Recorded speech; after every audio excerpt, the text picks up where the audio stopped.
Right now, we've only had 2 cautions in 15 laps. So I think that's 50% of the laps have been run under caution. That's what I'm going to go with. Yeah, new player up front, Braxton DeWise. He got up there and took over that second spot a couple laps before this yellow. He's up 3 spots from where he started.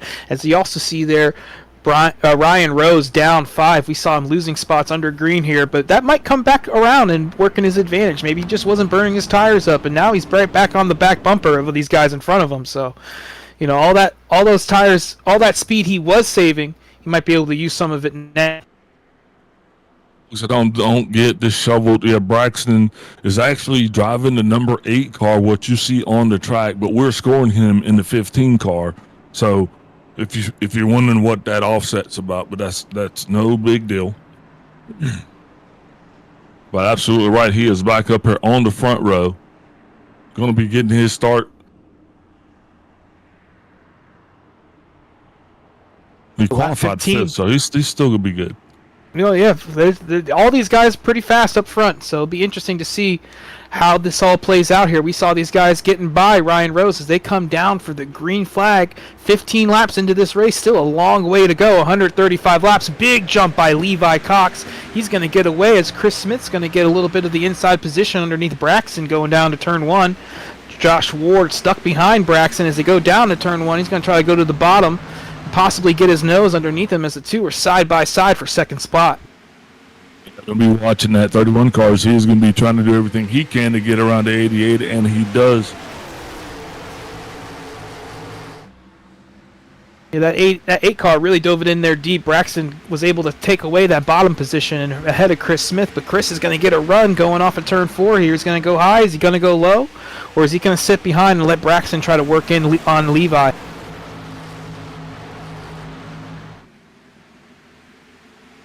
E. You see Joseph Stankiewicz back there underneath. Looks like Brandon Ayers in that 16. They're fighting for the 6th position.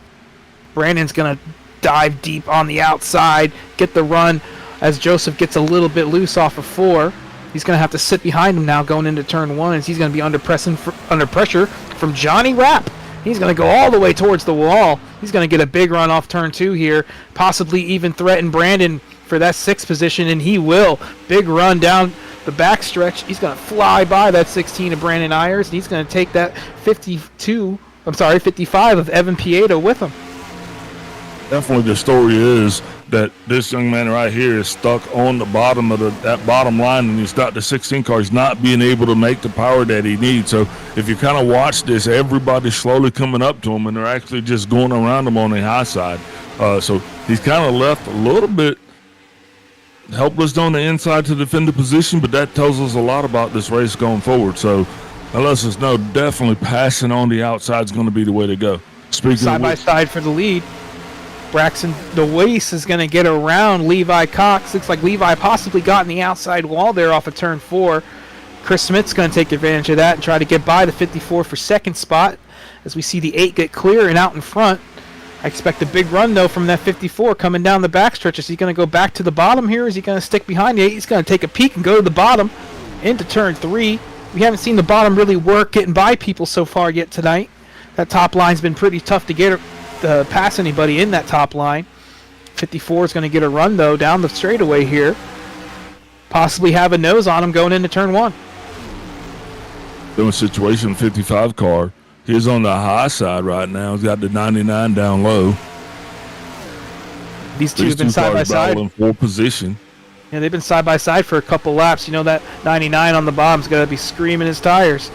Yeah, can we get a side by side comparison of these guys to see maybe what their stats are looking like, because they're battling it pretty good. 55 car is going to prevail, though, on the top side coming off of turn 4. 99 kind of gave up, got in line. See only a tenth between them. The whole field seems to be nose to tail right now. Nobody can get away up front. Nobody can get away in the back. As we are side by side for second, as the 54 car is maintaining that high line. The 28 keeps going down underneath them every single corner, but that 54 is able to pull down the straightaway and take the spot for him about halfway down the straights. And as you see it right there, he's able to clear the 28 pretty early. And that's definitely going to be the tail of the tape. Whoever can be fastest on the high side, and you can see the 54 car is definitely mastering that. And the benefit that he's probably getting, he's probably saving tires. So we'll be monitoring that situation here directly to see what's going to be his benefit. Now, battle for the lead. 54 coming on the inside of the 8 pushed up the racetrack. That's going to leave the door open. Might be a 3-wide situation here before we get to turn 1. Saw a big run for that 54 coming down the back, as we have seen before, going into turn 3. He dove it in there deep. He's going to do the same going into 1. Wash up the track. It's going to door that 8 car up the spot, and there's your 3 wide, as the Big Al just asked about. Oh, more contact down the straightaway. These guys are beating and banging, and they're going to be 3 wide going into turn 3. Oh, man, Big Al for the lead. They are all but tied. Yeah, they are all but tied coming off the corner, as that 8 car is going to try to use that straightaway speed.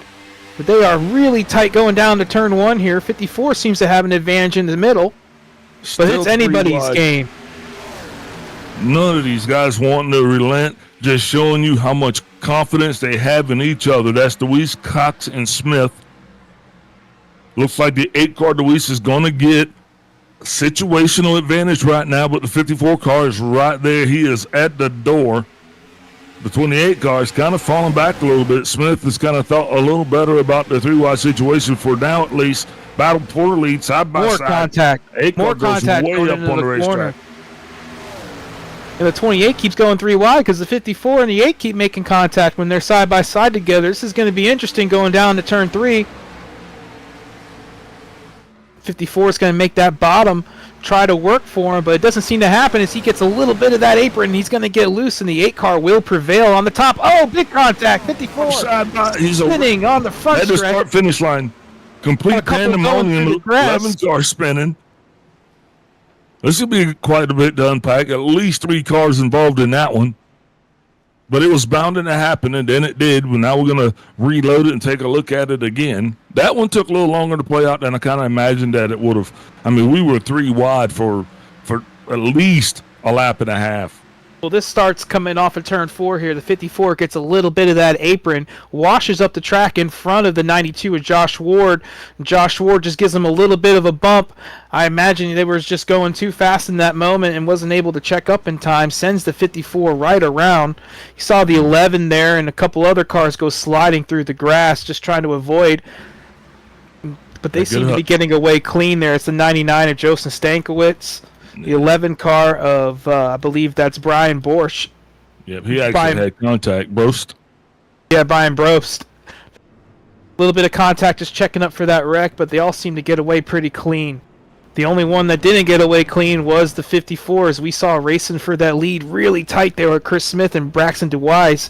Yeah. I just don't see the reasoning and racing that hard against each other this early in the race. We saw contact 3-4 times going into the corner, and these guys just weren't cutting each other a break. And then he got a little bit too much of that apron, trying to ask too much of that car on the bottom, and it just seems like it bit him right there coming off of turn 4. Yep, and the unfortunate part for the 54, Levi Cox, you can add his car to the list of those cars that are required repairs to finish. And he went from running really strong, man. It definitely had a car unlike a lot of other cars. I mean, he had a car that was fast in traffic, fast by itself.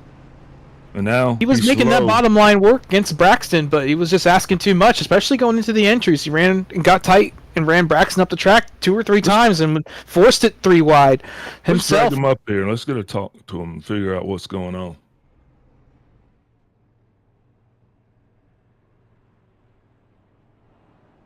Hey, Levi. Hello. It's Big Al up in the booth. You got me? Yes, sir. Somber times down there, buddy. What happened? Well, I'm looking at the replay now. And it looks like Josh Ward drove through me. Okay. Man, you guys had a rocket ship. We were seeing that. You guys were racing side by side down there, 3 wide. Early in the race. Do you think maybe it was a little too soon, or do you think that was just good racing? Yeah, I mean, Braxton and Chris right there, I trust those guys. So I don't mind racing around them, racing them hard early on. It's probably a little too early to be doing that, but again, with those guys, I trust them, and I feel like we can do it. So That was definitely pretty sporty and exciting for us to watch. You got a question for him, Sean? Yeah, I was just asking if he got tight there under Braxton a couple times and how the car's reacting to being 3 wide and being underneath somebody there. Seems like he was struggling with a little bit of tightness there. yeah, definitely in the middle of 3 wide there. It was a little weird. Definitely didn't want to get up into Braxton, and I knew Chris was getting super tight under me, so I had to give him a little bit of room. The lower you are, definitely the tighter you're going to be. So I think as the run goes on, you're definitely going to want to be middle or high lane. Well, it was fun to watch from up here. I'm sure Big Al would agree. Absolutely, buddy. I appreciate your time, man. Anybody you want to give a shout out to before we let you go here? Yeah, usually I don't have a Lowe's scheme, but I am a Jimmy fan. But Cody Glenn Cox Music on Facebook, YouTube, and TikTok. Y'all go check him out and give him a listen. All right, hey, thank you, boss. Good luck to you. We'll talk back at you soon. Thanks, sir. We are back green, lap 30 here. Braxton DeWeese going to get a big restart jump over Chris Smith. Josh Ward involved in that last incident there with Levi Cox. He's going to get underneath Chris for the second position. I imagine that 28 is going to get a big run down the straightaway, but he's kind of boxed in there behind Braxton. They're still side by side going into 3. 28 is going to go to the very top. Oh, get a little bit of a piece of that wall. He's going to get dragged back here. Possibly 3 wide off the corner as Ryan Rose making his way back up from his pole position. He's going to be moving up underneath the 28, trying to take away that 3rd spot. Take advantage of him getting a little too high up into the dirty stuff, into that wall. Yeah, definitely side-by-side racing continues up front all the way back to the middle of the field. Drivers picking that high line that can actually run it. But you're right, though, watching that 28 car, Chris Smith, he has been running that high line. We no longer get to see Lee Cox up there, but we definitely get to see him. You know, he wasn't running the high line before this yellow and before this restart here, so it'll be interesting to see how he adjusts to it and how he's able to make it work after running the bottom for so much early in this race. Yeah, definitely. Seems like with 32 laps here, these guys are starting to kind of get into that race mode. We lost a lot of cars, but we've still got a lot of cars that are actually out here racing on the surface. Yeah, that 78 Ryan Rose glued to the bottom. His car just looks like it's handling the best, like he probably has the best rubber of this front pack. You saw him lose some positions being committed to that bottom and not going to that top just yet. We've seen that top line historically tear tires up, burns up your right rear, burns up your right front a little bit more. So it'll be interesting to see how that 78, how that car reacts throughout the rest of this run.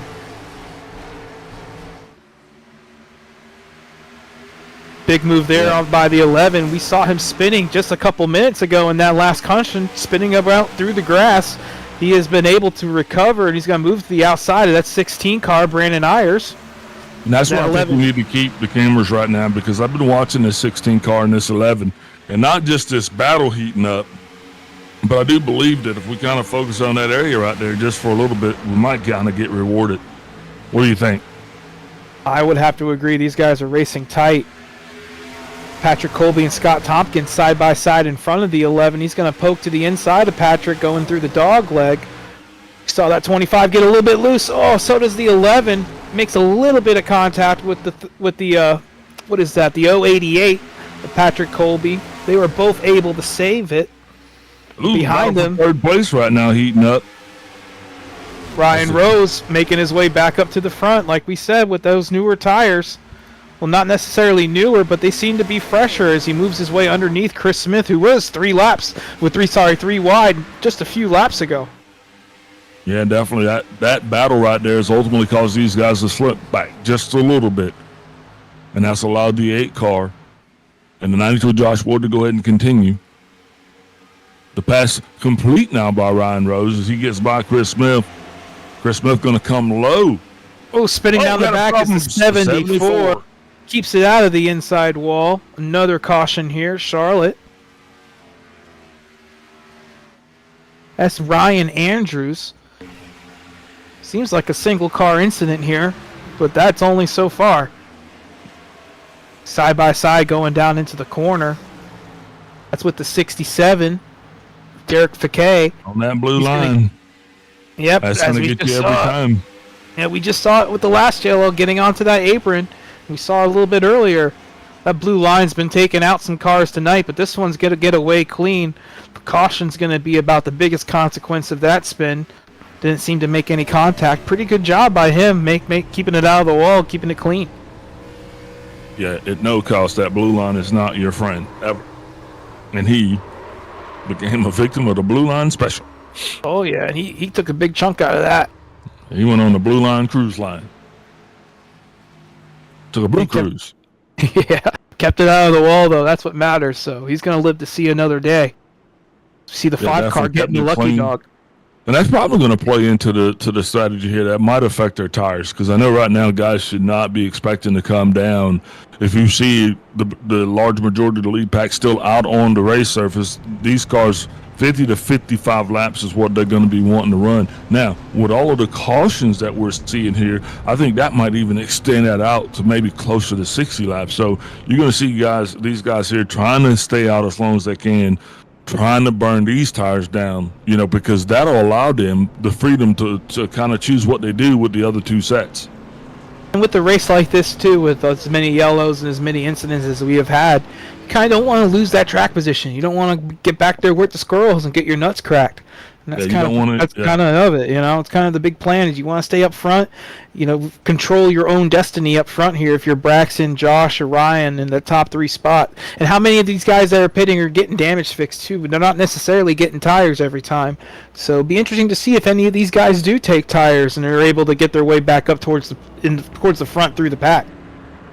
Yeah, absolutely. But these cars, they're probably not really designed to have these fast functioning pit stops that we're used to, especially the Cup Series. So expect these pit stops to take longer anyway than standard 13.9 second pit stops. So when you add in fixing damage and everything else, I mean, it is going to allow these guys to actually go ahead and develop their game plans. That's what I like about it. I mean, we were talking before the race, and it seems like everybody needs an extra set of tires. Yeah, I could totally use some extra tires every now and then running these races, but you got what you got. Tires. This is free tires right here. Yeah, and you got what you got, and everybody's got the same amount, so it really doesn't really make that much of a difference if everybody's got the same at the start, and it's all a strategy from there on out. Don't forget, it's a heavyweight fight. I mean, this is a 12-round fight. This thing, we're not going to crown a winner until lap 150, so the key is going to be making sure that you're available right there at lap 150 to win this thing. So getting taken out right now, not doing you any good, just putting your pit crew to work. This is a special event for this league, too. This is a special event for this league, so there's no points on the line. It's almost like an all-star race, so these guys are going to be out there driving for every little bit that they can. Yep. This will got some cars towards the back of the field that look like they've seen better days. But they're still here. Yeah, some big wrecks early, but with all these yellows, like we had mentioned earlier, it gives you opportunity to get it fixed and get back out there. And by the end of this thing, who knows? Your car might be pretty damn stout, even with the damage you had picked up earlier in the race. Braxton DeWeese choosing to start on the inside line this time. That 8 car, he is actually no stranger to the front line. He has been up there. He's actually led his fair share of laps now to 92 of Josh Ward. He's got something to say about it as the 8 brings us to the line here side by side. They're stacked up. 92 has not yet staged yet, waiting for a deep launch. And nope, the 8 gets him. Solid launch for the 8. Sets himself out 2 car lengths over the rest of the field. Side by side for second place, though, we got a battle going on. Josh Ward's going to be right here, and they're going to be battling right up against the 78 of Ryan Rose.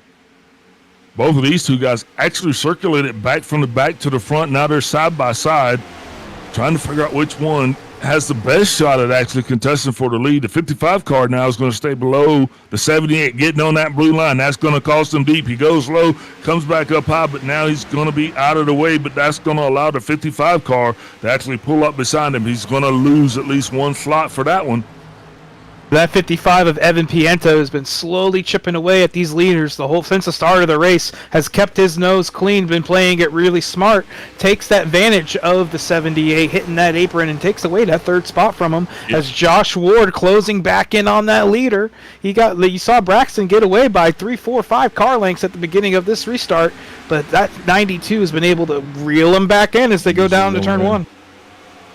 Yeah, man, and I'm sitting here and I'm watching this, and wow, the 78 car lost so much momentum there when he came across that line, and then he threw himself back up in front of the 11 just to kind of stop the freight train, because, man, he was about to get caught up, and that is not what you want. It's one thing to kind of go high, hit the wall, but it's something totally different to get discombobulated over that blue line down there. You see Ellis Thomas here and Patrick Colby side by side going down the front stretch. It's going to be for the 8th position. Ellis Thomas working that high line as we start to see it moving up front. We see Joseph Stankiewicz, who was just sliding through the grass with that 11 car. They have both moved their way back up through the back of the pack, up here into the top 5. I sense new tires on these guys. They seem like they're wrapping that center pretty good and putting a lot of pressure on these guys, almost as if they have newer tires. So I imagine they might. If you're looking at Brian Brost, and that's also going to be Joseph Stankiewicz, they definitely do have a little bit of an advantage, if you will. You saw it there coming off of turn 2 as that 11 makes a move under Evan Pienta. Made it look easy as we are side by side for the lead. Josh Ward's going to make that outside move on Braxton DeWise, trying to get the job done before those newer tires get there as he leads his first lap of the night. Coming across the line for lap 44. Yeah, both of those guys had 14.1 and 14.5 respectively behind the wall there on pit road. So that is definitely indicative of fresh tires. And now they're taking those fresh tires to the front. Brian Brost right now in 3rd, and he is being followed right by the 99 of Joseph Stankiewicz. These are the 2 guys to watch, because these are the 2 guys that are. You can see their advantage through the center of the corner. They're able to get on the gas much, much sooner than the 2 cars in front of them. I don't think they're going to be playing around here, waiting around forever to get around them. Hopefully it stays green just in time. He's going to get underneath Braxton. That's Brian Bopes in that 11 car, but he is not able to get position on him, and now he's got a mirror full of Joseph Stankiewicz. Yeah, you just look and see how much higher DeWeese is going running that high line. Now, the problem is now the 11 car is faster, so when he goes up and he comes down, that spot might not be vacant, so he's going to have to kind of figure this one out a little closer to home. Right now, side by side going into the turn, the 8 still maintains the advantage. Braxton's not giving it up easy. He's pinching him going down in the corner. He's using the high line when he can, trying to get that run down the straightaway, trying to keep those guys with newer tires behind him. As we see the 99 take advantage of that and get around the 11. A little bit of a stack up behind the 11 there as he had to get out of the gas coming off turn 4. But now the new challenger to the front 2 is the 99 of Joseph Stankiewicz. He also has newer tires, as we had mentioned. You see it through the center of the corner. He's able to get back in the gas much, much quicker as he gets a little loose off the corner. Yeah, it's not a matter of if he's going to actually pass these guys. It's a matter of when, because right now they're both at 48. The guys behind them are at 20. So, I mean, in 10 laps, they're going to have to peel off either way. See a side-by-side battle. This is not stage racing. So, being up front right now. Big contact. There it is. 99 got in the back of the 8 cars. We have seen so many times this race. That is a big wreck. That takes out the 11, the 99, and another car there on the inside. I believe that is Ellis Thomas that got involved in that, trying to get around the spinning car of the, I believe that was the 11 that he had hit. Another caution here. Another 11 of Brian Brost and his fresh tires. Well, now it ain't too fresh no more. He's going to need a new car, because his car right now is being shown as repairs required, and we're going to actually see exactly why here. I believe this is the wrong lap here. And also going to watch that blue and orange car. 15, I believe. Mm-hmm. It looks like just going down into the corner there. as we have seen before in the past, the newer tires just have a little bit extra corner speed through the center, and that 99 gets just back in the gas and just gets in the back of that 8 car there, spins him right around, right up in front of the 11, really destroys that 11 car. Well, and the unfortunate thing about that is those 2 guys were the 2 guys with the freshest tires that were actually making their way up to the front. So I'm going to unpack this one as patience, man. You're not going anywhere. You're going to get by these guys eventually, but to risk it that's going to be the question. When these guys go back tonight, they're going to look at the tape and going to say 2 things. They're going to say, man, Big Al talks a lot. No, that's you, Sean. And they're going to say, hey, well, we're pushing it too much. I mean, those are the questions. I'd have to agree with you there. It seems like impatience was probably the biggest factor in that accident. When you're out there on newer tires, you don't want a caution. You kind of want to take your time and get around these guys, and you have to anticipate that they have older tires. It's going to take longer for that 8 car to get back in the gas, and that anticipation was just not there. He gassed it up and ran right in the back of them. Yeah, watching the 9 car try to find his spot in the line, but and it's a lot for nothing at this point, because now you get to drive around in a beat up race car for the rest of the night. But somebody back there, whether they in 13th, 14th, or 15th, or 10th, I don't know where they're at, but they're out there and they're unscathed right now, and they're just going to try to stay in line and keep that thing clean. Yeah, a real victim in that was Ellis Thomas in the 8 car. He was out on the bottom, and looks like the 99 kind of just spun out after that contact and just came down the track right in front of him, nowhere for him to go. Who's in the blue and orange car? That's Ellis Thomas there on the inside, yeah. That's who I was talking about, getting by, trying to sneak by the wreck, and just nowhere for him to go. Another true victim of this crash, just like the 11. I like the stance on it. I can't lie. Okay, maybe it's too much. Yeah, maybe. It's not very fast looking at the moment.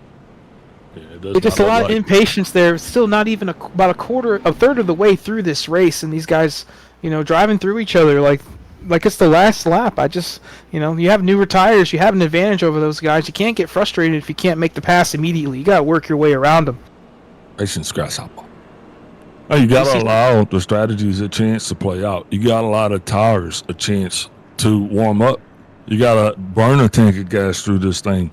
Those are the things we have not been able to do just yet with 5 cautions rather, going through the first 52 laps. Well, we definitely got some new strategies up front. Some of the leaders have pitted, and some guys have stayed out. Chase Berry is your new leader. He's going to be starting on the outside in that 46 car. Brandon Ayers, we saw him racing side by side a lot earlier in this race. He's going to start second. Patrick O'Toole in the 44 is going to be third. Ryan Andrews is going to start fourth. And Josh Ward is going to be the first car on fresher tires. He's going to be starting in 6th. So it's going to be interesting to see how quickly these guys are able to get around these people on older tires, and if these older tires cause any. You're going to run into the same situations you ran into when the last 2 guys got up there and they had fresh tires, and they were trying to get past the guys with older tires. These are those guys now with older tires. Yep, and here they are. And here we go down for the green flag, lap 53.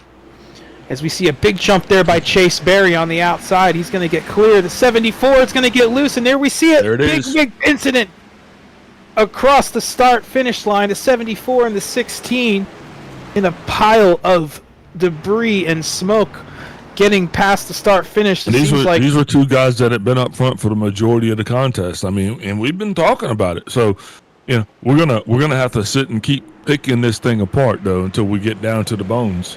Well, I don't think either of these guys were really up front before this. They had just stayed out to get up front. Right there. It seems like the 74 just spun his tires, got a little loose, and knocked down in the 16. And that's a consequence of staying out on old tires, taking a restart up front when you haven't been up front all night. And you spin your tires, you're not used to being up there, and we saw it bite him, both him and the 16. It looks like the 55 also got some damage in that as well. He had been one of those guys up front all night. You're being hard on the 74 right now. That poor guy, he just spun his tires. What can I say? Yeah. He then tore his car up and got to deal with that, and and you're just roasting him. Poor Ryan. Well, he spun his tires. There's nothing else we can call it. Ryan did start this thing back in 26th position, so like you said, once you get up there, it's what you're going to do. And well, he got up there and spun it around a little bit, unfortunately, though. But 16 laps is still not a lot of laps on his tires. So I don't think it was like they intentionally stayed out with old tires. I mean, they had older tires. That's just, restarting in a different spot, restarting towards the front. You're not used to, getting in the gas as hard. And with 16 laps on your tires, they will spin, as we saw right there. That was example number 1. We're getting ready to see exhibit number 2, because we're going to start this one off again. And you're going to have none other than Chase Berry with the 46 car. He's going to be sitting in the catbird seat this time. Don't know if he's going to go high or low. But we're going to be watching that PayPal Tees window treatment car, that 46, very intently. He's the only one up here on those older tires now for this next restart. Josh Ward, Chris Smith, Scott Tompkins, these guys were up front before that last caution. And now those dudes in between them that had the old tires, they're all wrecked and gone. So now they're going to be starting right up front where they were before this pit cycle started. I think the sweet spot of these tires, too, is probably somewhere around 35 to maybe 25 to 35 to 40 laps. It's when those tires actually going to be performing at their best. That's going to be their best years, right? That's if not the first couple laps. I think the first couple laps are where they're at their best, really, and it's all downhill from there throughout the run. But we can't establish a race pace, so I can't debate you on that, because we're seeing everybody take off and run 2-3. Yeah, we haven't gotten more than 10 laps at one point, at any point throughout the night so far tonight. But as this field starts dwindling, I think a longer run's going to become more and more possible here, as we only have about 17 cars left on the lead lap. Like I said, it's a heavyweight battle. This is not, I said when we started this thing, this is not something that we're going to solve in the first 50 laps, 20 laps, 10 laps. We're not going to crown the winner until you get to lap 150. So if you're not available, I mean, you're going to miss your call, because it's going to be there one way or the other. Well, it's like we called it an all-star race type event, and that's what we're seeing. We're seeing high attrition, high risk, high reward moves, and these guys are really going for it. And I think it just is a testament not of these guys. I think it just shows just how difficult these cars are to handle and how tricky they are. They're bad little boys and girls. They don't sit when you want them to. They don't stay when you want them to go low. They push high. They're snappy. I don't know what else I could say about them. How many mistakes have we seen by a lone driver out there tonight, hitting the apron, getting tight, getting loose, getting whatever, but they hit those aprons, and it seems to be a big result. I mean, a big cause of these cautions so far. I think every single one we've had except one has been a result of hitting the apron. Yeah, but coming into Charlotte that you have to stay off of the blue line. I don't think there's anybody out here that has a better than a D-class license that understands that. I mean, and it's just a trickier night. I think these guys aren't necessarily trying to go down there. I just don't think they have the control of the car. Yeah, I don't think anybody wants to go down there, but the car kind of, like you said, it's tricky. It doesn't behave. It drives itself. So we come down for another restart here. Start lap 57. Chase Berry, Josh Ward on the front row. Another decent start there by that 47. He's going to get a little bit of a gap with those older tires. How long can he stay up front? Berry, solid start. That 46 car now, look, he has got the breakaway that he's looking for. He's got about that 2 or 3 car lap lead. And once the 92 and the 25, here they come. They're going to start. There's the crossover. The 25 goes high right there, and that's the one thing that you were looking for. Because once he sees that, and bam, just like that, the 25 car is now on his inside, and he is battling with the 46 for the lead. Now, the 46 on a lot older tires. Can he hold this coming through the dog leg? Right now, start-finish line 25 has the advantage going into turn 1. Everything's starting to shake up, and we see another accident. The 46 car just into that outside wall. It's going to come down, make contact. Came down, made contact there. That's with Max Coast in the 63. They're trying to make NASCAR babies down there. What do you think, Big Al? Old tires again, biting some of these guys up front? Patience. I think you understand that the guys that are down low, they knew that they had the faster tires. The 46 car, he's actually trying to get out of the way. And as you see, as these guys come up, they're almost a 3 wide. The 92 has no other recourse, but he kind of washes up into him. And that sends the 46 on his way, but watch what happens to the 30. I think that's the sadder story right there. You just see. Yeah, minding his own business, just got stuck up And then the underneath that 63. 46. The 63 trying to get through the pack, maybe not slowing down enough as he needed to, as that 46 was coming back down across the track. And as I'm sitting here and I'm all pumped up and excited and having a good time, I'm reminiscent of Wreckfest.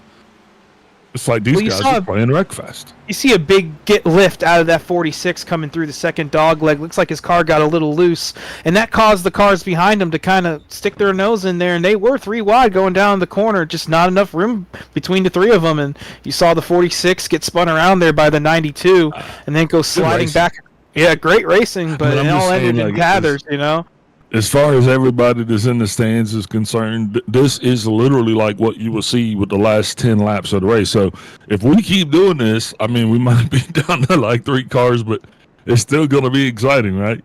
Everybody we've seen lead this race it's almost been a bad omen, from the 8 car to the 54 and all those other fellas who have led this race at one point. Seems like they keep getting into incidents. Yeah. That was just another one of them, and this race is up for grabs for anybody at the moment, as the favorites all seem to be gone. But another car It doesn't even matter how long they've been up there, Sean. Like, we just watched the 74 car. He worked his way all the way up there, and then they got him. I mean, he was gone in like less than a half a lap. One car that I still see out there keeping his nose clean has not been involved in an incident tonight. Ryan Rose in that 78 car, your pole sitter. Oh, wow. He's up there in 3rd spot. I don't think so. I think he's smarter than any sort of hex I can put on him. But that's just one car. That's one guy. You don't believe in the commentator curse? No, because no one watches anyways.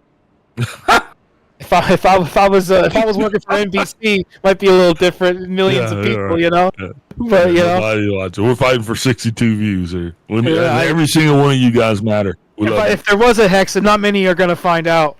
That's the good thing. Yeah. But these guys have just been all over each other, going crazy every corner. We're only 60 laps into this 150 lap race, not even halfway. Yeah, I love that 088 there, that old Dale Jarrett throwback there to the UPS car. That makes me tinkle. I like it. Yeah, it's his 2005 car. Kind of a tough year for DJ, but he ended up getting a win at Talladega, his last win of his career in that paint scheme. A lot of good memories in that car. I love it. I kind of like that 25 car out front. That's the 40th anniversary Hendrick car that the Hendrick team ran here in 2004. It's Brian Vickers' rookie car. That's his first year in the Cup Series driving for Mr. Hendrick. Kind of a cool looking car. Ran here at the night race. Pretty fitting for what we got going on here tonight. You know, I was sitting there and I was trying to figure out, I was like, well, how come I don't remember all of this? But man, 2003, 2004, I was in Iraq. Yeah, you were a little busy. I wasn't. Yeah, I was busy. I was like 10 years old watching it on TV, so, different levels of stress we had going on. Yeah, I kind of love it, though. But yeah, gotta dig it, man. Lights off on the pace car. We're doubled up again while we still got enough cars to be doubled up. That number's dwindling, man. It's concerning. The 2 constants that we've had up front here tonight is that 28 and that 78 up front for most of this night. And the 92 was in that last incident, but he got away pretty clean here. I think he'll be able to keep up front and maintain his threatening for this win as we come down for the green flag to start lap 62. Scott Tompkins gets a big jump on the second place. Chris Smith, Patrick Colby, another incident behind him. This big whoops right here. Another restart incident. That's almost the 3rd one in a row. But you briefed, and I remember chaotic restarts. And this is exactly what we're talking about. We're talking about the chaotic restarts, which are Charlotte. And, right here, these guys are getting on it. There was one car back there that had older tires. It was not the 99, I don't believe. No, it wasn't the 99, but the 99 did spin his tires right there in front of Scott Skobchak. And they were able to make contact. Scott had old tires. I don't know if he put it on that. I don't think that had much to do with it. It looks like just the car in front of him getting a little bit swirly, and Scott nearly not checking up in time, and causes a huge incident there at 42 to 52. We saw about 4 or 5 cars get spun out in that mess. Not sure how much damage there is to go around, though. I'm just saying, as an analyst, I gotta tell you what happened. So Scotty Sobchak in the 81 car had 26 laps on his tires at that time. The closest to him on the track had 12 laps on their tires, and that is the first 7 cars. So he wasn't the one who spun tires again. I know, but there you go with the old tires again. We can't say that it was his old tires. No, for sure. He had old tires. Yeah, I don't think it had anything to do with that. That was just a restart gone wrong there mid-pack.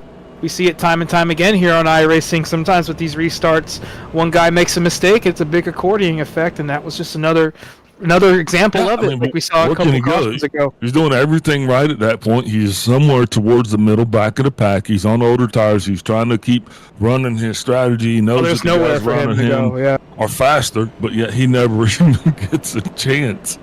As soon as he steps up, he's gone. I don't think many of these guys have gotten a chance with how little green flag running we've had so far. Yeah. Some of these guys are still learning the track, still learning the car. It's a new car. It might be a new experience for some of these fellas. And some we're of these 64 guys have laps a new in. Car every caution. Yeah, we're 64 laps in, and we got more minutes in the pits getting repair done than we do out in green flag racing. Yeah. A lot of guys got damaged in that last wreck, though, I must say. Ellis Thomas, the recipient of the lucky dog on that last lap, so he has made his way back around. And he's getting some much needed TLC on that 8 car before he pops it back out here. So that's another good thing. With Charlotte being as long as it is, these guys are actually having a little bit more time to actually work on their cars. Especially with this many cautions. Each caution you can probably get about a minute and a half done if you come in twice without any tires and fuel being taken. So, you're able to get it done. And we've had quite a few cautions, and you probably could have gotten 6-7 minutes done here in the last couple yellow cycles that we've had. Heck yeah, you know what? And one more caution, we'll be halfway through this thing. That's or 10 laps. Sorry. You never know what can happen in 10 laps. This is about a caution every 10 laps. So 2 of the last 3 runs haven't made it to turn 1 yet, so we are getting down to that point in the race where we have less than 20 cars on the lead lap. We got a lot of guys out there in damage. The field's going to be spread out pretty thin when it comes to parity. So we might get lucky here and have a couple green flag runs towards the end of this thing. Yeah, indeed. And I'm not. That's the objective, but it still goes back to these cars are a handful. Most definitely, and like we had just mentioned too, they're new to the service. So I wouldn't imagine if some of these guys bought the car today and have never driven it before, or at least never raced it before. I bought the car today too. Yep. My hand was forced, and I had to give in to the iRacing overlords, the capitalism overlords, and spend some money. They made me do it. I would like. I love everybody. Lights off on the pace car. We'll be doubling them up. I guess we might have gone to single file restarts here as preemptive measures. Yeah, you can change them mid-race. Single file restarts. It's a good preemptive measure. We've seen NASCAR do it a couple times as the 25, Scott Tompkins, gets away from the 088 of Patrick Colby, and we are underway. Kind of spread these guys out a little bit for this restart here. Probably a good move. Like we said, we've seen NASCAR in real life do it a couple times when these guys get a little crazy. And so it's been a little. It seems to be the Band-Aid that we needed, because right now the field is definitely going to be spread out just a little bit. So as these gaps start to close, and if you can pick up that draft, because there's a slight draft down there, but you got to find it. It doesn't seem to have tamed down this battle for the lead, as we got Patrick Colby all over the rear end of this 25 car. He's gotten loose the past couple times through turns 3 and 4. We're going to have a big run here going down to turn 3. Is that 088? Big run on the outside. He's going to try to make it stick, and he will. What a dive by that 088. Into the outside wall a little bit. Kills his momentum, but they are still door to door, side by side, going down to turn 1 for this lead. He's going to dive it in there deep again and clear that 25. Patrick Colby out in front for the first time tonight, as Chris Smith in a similar Robert Yates painted race car is going to try to go around the outside of that 25 for second spot and follow his brother in the Robert Yates machinery up in front. That 25 car in that Death Star, he is going to have to do what he can now to protect and defend his position, because you saw him, he was on that high line, and had he not being able to claw his way back down into the bottom, he would have gotten pushed out to dry. A lot what is happening to the 8 car. We're watching him right now. He is on the outside, and we see a clean car too, and he has gotten that thing repaired over the last 4 or 5 cautions since his incident, and he is back in contention for this win. Oh, also see that Jeff Gordon throwback paint scheme back there, looking all put together. That's Logan Threlkeld in the 30 car. He was also involved in a wreck a couple cautions ago. Was able to get his stuff repaired, and same thing with the 55. So these cautions are working out for some of these faster guys who are unfortunate victims of incidents early in the race. Yeah, and what we've developed now is we got actually 2 discernible packs. There's that lead pack, and there's a pack that's further back. You got the guys with clean cars and the guys that don't have them. Oh, 8 car in the wall hard going into turn 1. Seems like you kind of got... we'll just move cars from one pack to the next. Seems like he kind of got a little bit of that wall going down to turn 1, was able to get that car off of it and pointed, get a big run down the back as he goes underneath Justin Wilson there. That line. Oh yeah, he's making it work. He didn't hit it hard enough and almost had that 58 car cleared coming off turn 4. Just needed a little bit more out of it. He might get him down here into turn 1 though. If you get it just right, man, it will catapult you forward. We haven't seen him hit that apron yet. He's been one of the few we haven't seen hit it while side by side. Side by side behind him. Yeah, 55 car looking stout. Stout on the inside, trying to defend his position. He's got the 158 car that's high, but the 78 car is going to go low. Might give him the bump that he needs to actually get clear. Here's to the door. Coming through the turn. Can it stick?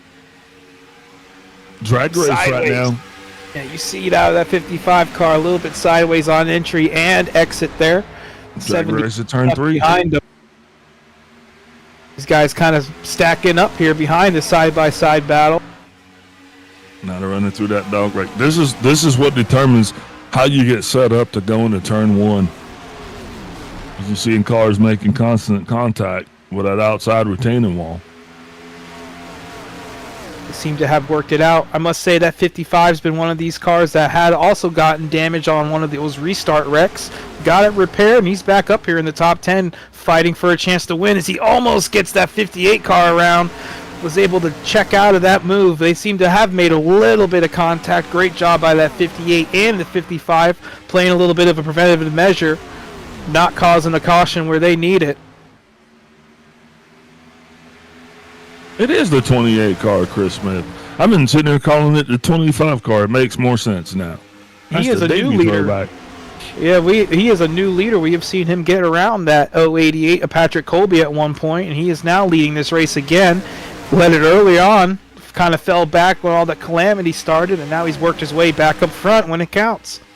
Yeah, but the 28 car, halfway through this thing, I'm just thinking about, like, I used to call that car the Death Star, just because everybody that has been in that thing has either gotten killed or almost killed.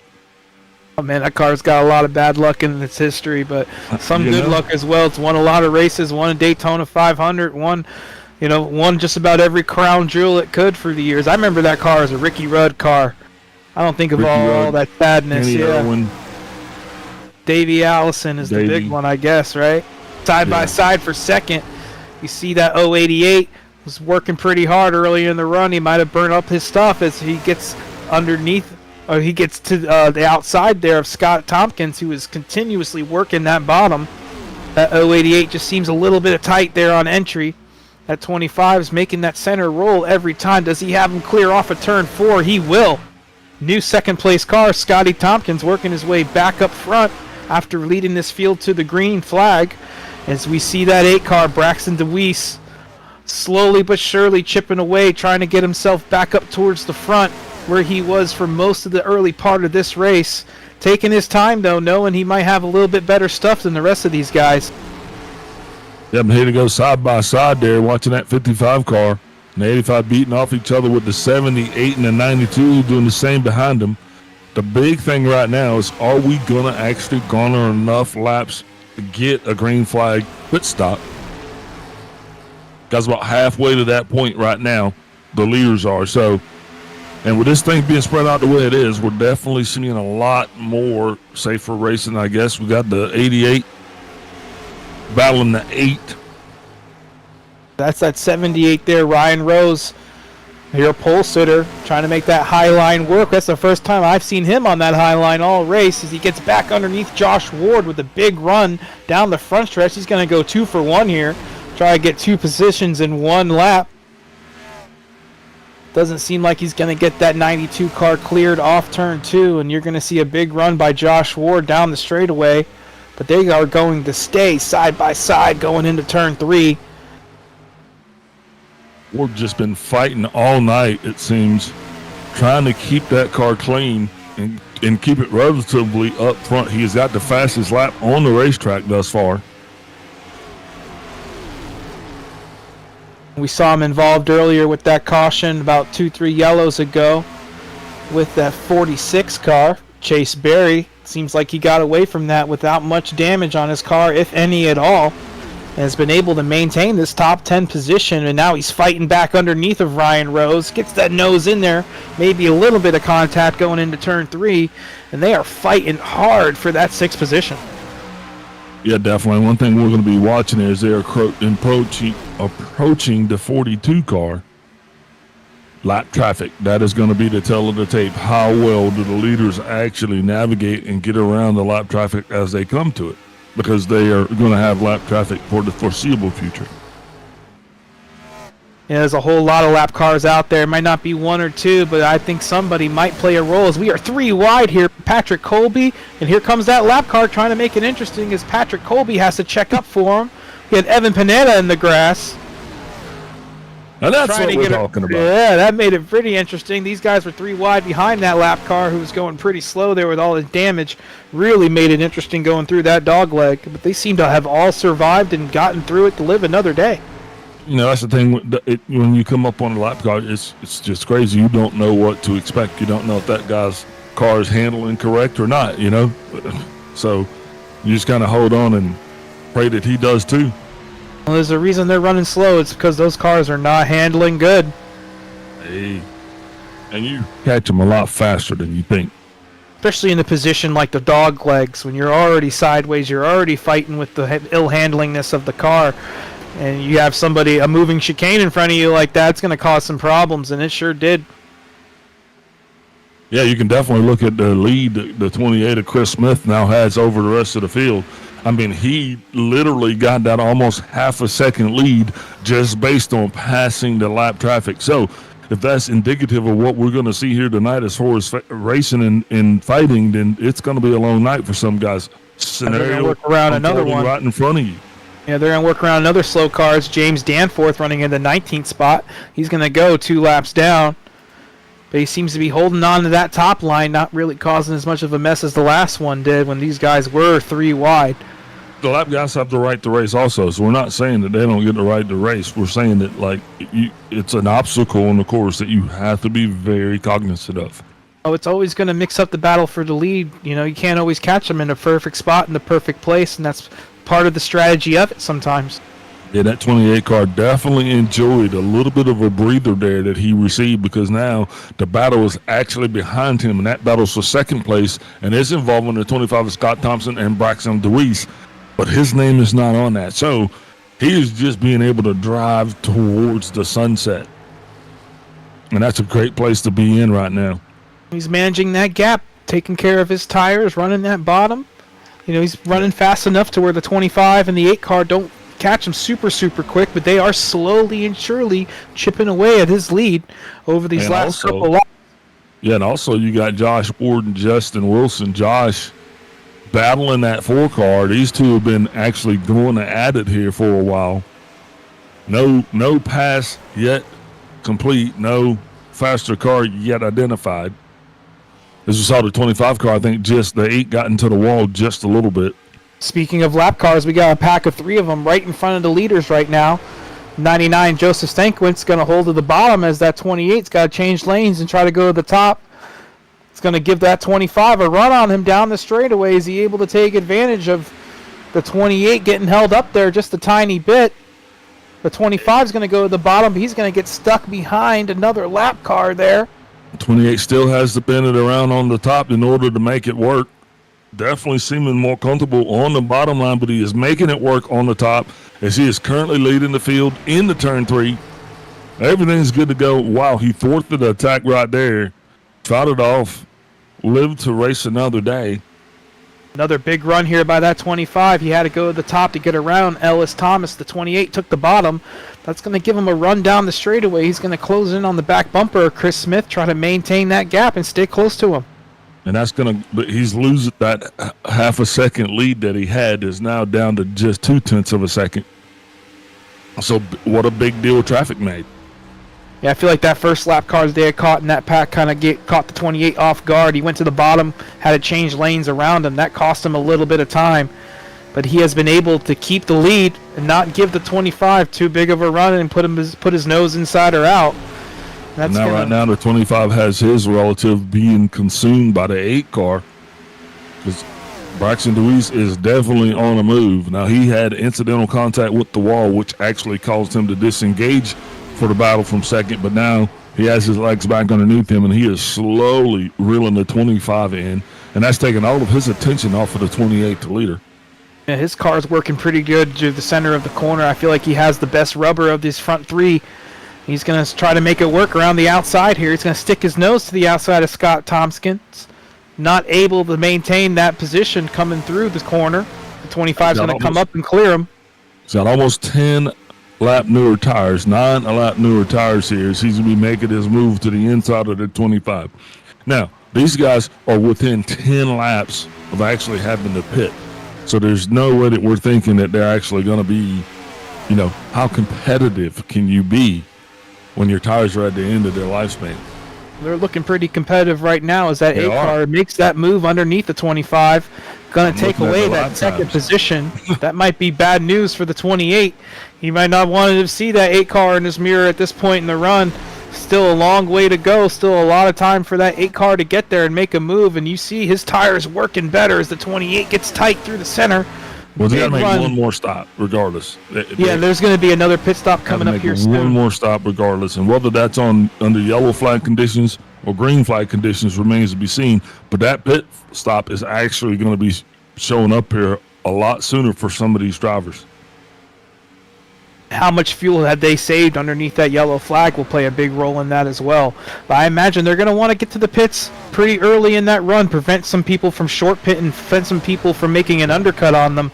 We saw it here recently in the Arca Sparks race, a big undercut there, and I think that's probably going to be the play. You're going to be pitting on the defensive. Yeah, one of the things too, that first segment, the first 50 laps, it was caution filled with cautions. The second stint has really there have been no cautions, so now they're actually truly going to get that 52 to 55 laps out of that tank, and the tires are going to be screaming as well, and hopefully the last that's going to be the same way, because 56 laps to go in this thing before we can put it to bed. Still some great racing here, even on the old tires. These guys have even closed up in the behind them. Justin Wilson and Josh Ward. We saw these two detached from the front 3 a couple laps ago, and over the last 3 or 4, they have really closed that gap on the front 3, saying, hey, we're not done with this thing yet. We might have the better tires of this front 5, and they're making a statement for themselves. And also it seems that they are kind of being cognizant of the fact of where each other are. This looks to be more of like a voluntary gap in there, kind of sort of like depending, because I don't know if one pit stop is going to drive the others. That's the question. A lot of these guys are close here, up in the top 5. But the question is going to be, is it one go, all go? 25 making a move back underneath Braxton DeWise here. coming off of turn 4. Gets underneath them in the first dogleg. They're going to be side by side in turn 1 and 2. It's going to be tight between the two for second spot. Racing side by side here, not long before the pit stop. That 25 gets on the apron, gets loose. That's going to cost him a couple positions at least right there. As you see, now he is struggling. He's going to go all the way back, fall in behind the 92. Well, actually, he's going to battle the 92 for position. That happened at a pretty good time, though. Well, he gets big loose coming off of turn 4. Now he's really going to have to fall in behind that 92. Gave him a little bit of a fight coming off of turn 4. Got a little bit loose. Had to get out of the gas and tuck in behind him. Is he able to maintain? Yeah, you're starting to see the effects of 50 lap old tires. Right now, the tires have 49 on them at the line. And I think that is exactly what we're starting to see. These guys are getting tight. They're getting loose. They're doing whatever these tires are telling them to do. They're not in control of the tires. The tires are in control of them. Absolutely, and we are totally postured now for green flag pit stops. The Nate's caution would actually could do it if there were one, but some drivers are going to have to be stuck with making that decision of actually making green flag pit stops, and it's on the way right there. The 52 car. He's your first taker. The 1 car, so that is going to definitely open the pit. So expect to see green flag pit stops flooring in right now. And also, I'm interested to see if some of these guys that are off cycle are actually going to go ahead and get on cycle with the looters so that they don't fall behind the freshies. Well, Scott Tompkins, your first car in the top 5 to come down pit road. He had just made his pit stop here. Lap 101 crossed the line.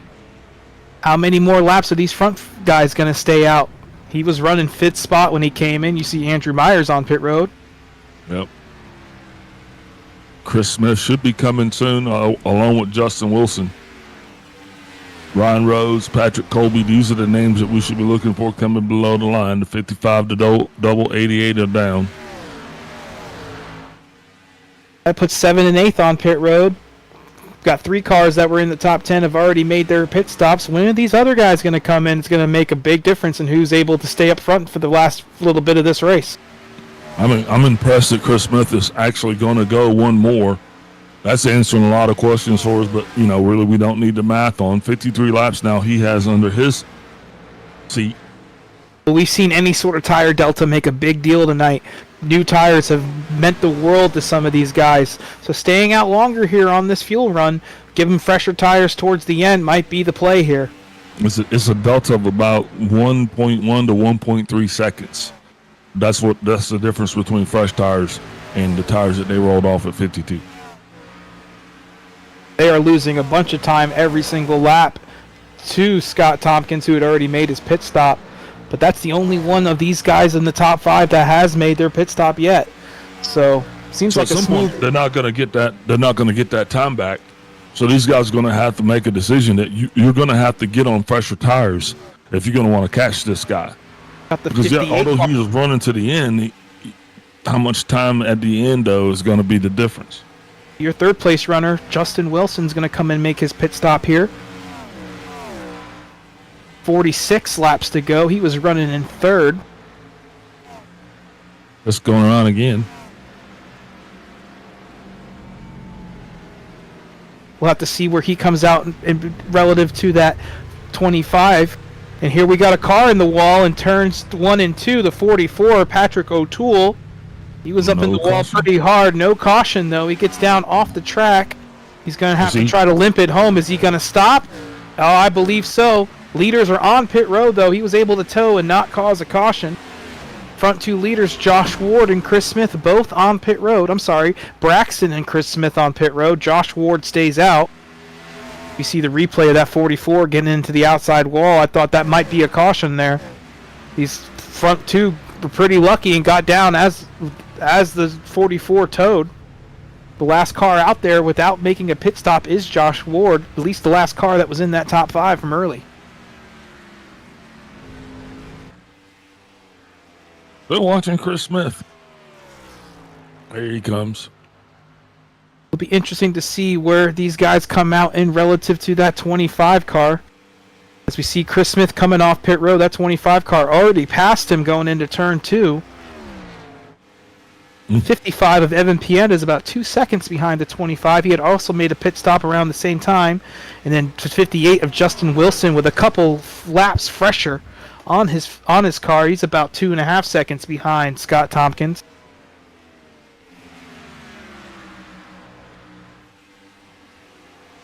So the tell of the tape right now has been green flag pit stops. That's the only thing that I really care about. Just like stuff in at Thanksgiving, right? Now that we're on the green flag pit stops, we can see exactly how these have played out. We still have 3 cars left to pit. That's going to be the 92 of Josh Ward, the 30 of Logan Truckle, and then the 99 of Tom Lickert. These guys are going to be the 3 that we're watching to see exactly how their stops affect the group, or how their ill-handling cars might affect Chris the group. Smith made his pit stop but was able to come out pit road 4.5 seconds behind Scott Tompkins. He's got about 40 laps to pull him in. We'll have to see if he's able to get the job done as he's going down the backstretch. Scott is coming off of turn 4, so a long way to go for that 28 car to try to close in on that front spot. But right now, Scott Tompkins is your leader through the pit cycle as Josh Ward comes down to pit road, your last car in that top 5 to make his pit stop. He's going to have the freshest tires here in that front pack for the last little run. We'll have to see how long he can go. Man, the 58 of Justin Wilson just made, actually, I'm sorry, it was a 78. Just made contact with the wall. It looked very uncomfortable. Not that car. And these cars have looked pretty uncomfortable for most of the night. New tires, old tires, up in the front, towards the back. They've been all over the place all night. It has been one exciting race, that's for sure. Yeah, absolutely. See Chris Smith working through some old cars with older tires here. Your leader, Logan Theckold. 28's going to move to the inside, clear him. Didn't really get held up there. You see the delta there. You see the speed the new tires gives that 28 car over to 30. That 30 car is planning on coming down pit road, getting some fresher tires soon, and reeling in these guys who have already pitted. When does he make that move? Right now, he is up front, still scored as the leader. Holds a 22-second lead over Tom Lickert, who is also not pitted yet. And Scott Tompkins is about 27 seconds behind, but reeling him in quick. He's about 6-7 tenths quicker per lap at this moment. Tompkins is going to be the car to beat right now. That's what these guys are going to be looking at, gauging themselves from prior to their pit stop to what it looks like when they come out. And it's go time. From the last green flag pit cycle, we mentioned Justin M. Wilson was about 2.5 seconds behind Scott Tompkins. He has closed that in by about 1.5 seconds now, about 1.3 seconds back. So he is catching the 25 car, but he might be doing it, burning his stuff up a little quicker than the 25 did. He has about 3 or 4 fresher lap tires in the 25, but is that a big enough gap for him to drive harder and catch up that little bit of a gap in front of him? Man, watching the 90 car come around to 30, that position is 4. That pass was 4 position. Looking back now, we are literally down to 9 cars on the lead lap. That's also a product of this green flag pit cycle. The 30 car is not pitted, so a lot of guys are stuck a lap down at the moment. But once these guys come down and make their last pit cycle, their last pit stops, that will cycle through the rest of the pack, and we should have some more cars on the lead lap. Well, those guys are hoping that happens sooner than later to give them an opportunity to kind of battle back. Here comes Scott Tompkins working in onto Tom Lickert for second spot. Tom has not made his pit stop yet, so he is on older tires. It should be an easy pass for the 25 car to make. Wow.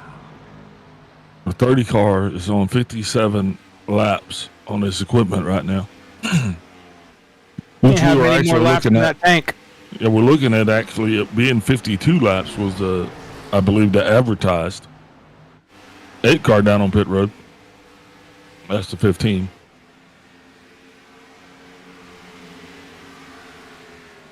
Seems to be one of those cars that was in the back struggling with his damage. Seems like he's going to want some newer tires for this last little run to the finish. Finally, Logan's on pit road. Logan, your leader as through the pit cycle, coming down to be the last guy to make his pit stop. That's going to give Scotty Tompkins the lead over Justin M. Wilson. It's got less than a second, though, over Justin, as Justin has been closing in with Evan Panetta on his back bumper. So a little bit of pressure mounting here for Scotty Tompkins as we are under 35 laps to go here in Charlotte. You see who's there in third spot. That 28 car, Chris Smith. He came out 4.5 seconds behind Scotty Tompkins. In a matter of 15 laps, it is down to 1 second. Going to take that high line, make a move here on Justin M. Wilson. Not able to get it done as that 58 car rockets off the bottom off the corner. All three of these guys are closing fast on that 25. He wants a yellow, and he wants it now. Yeah, I don't think he's going to get it, though. And I'm watching this thing unfold. Pit cycles are complete. Yeah, no one else has to come down pit road. So barring a late race caution, you kind of got to race yourself into your situation or out of it.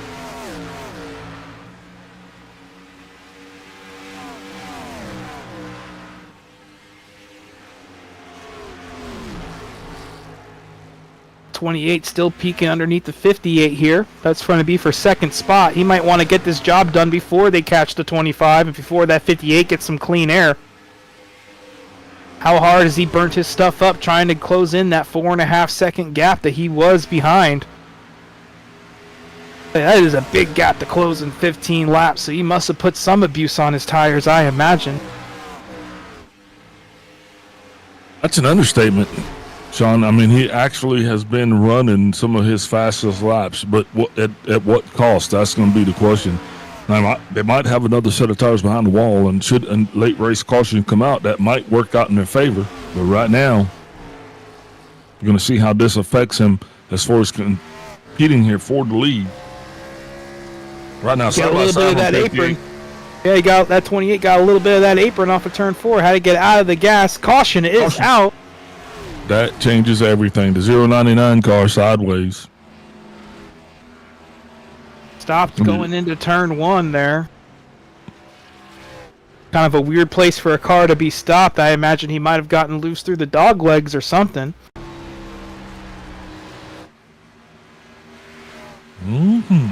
See him closing in on a slow car here.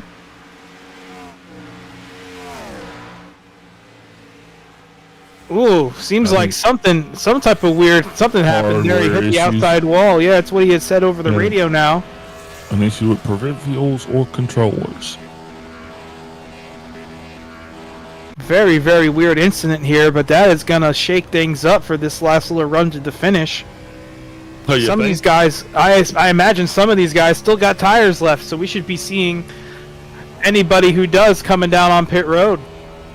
This is getting ready to get interesting.